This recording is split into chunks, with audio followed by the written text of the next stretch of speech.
Big pass Tamil season 8 நிகழ்ச்சியில் நடைபெற்று வரும் விஜய் சேதுபதி தலைமையில் பல சுவாரஸ்யமான நிகழ்ச்சிகள் நடைபெற்று வருகின்றன.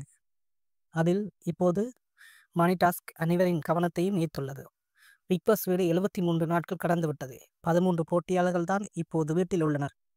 தீபக், முத்துக்குமாரன், விஜய் விஷால், அருண் பிரசாத், ஜெப்ரி, ரஞ்சித், ராணவ், ராயன், சௌந்தர்யா, ஜக்குலின், அன்சிதா, பவித்ரா மற்றும் மஞ்சரி.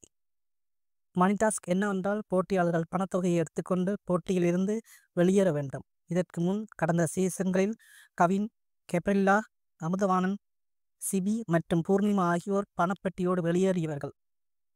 இதில் அதிக தொகையுடன் வெளியேறியவர் பூர்ணிமா.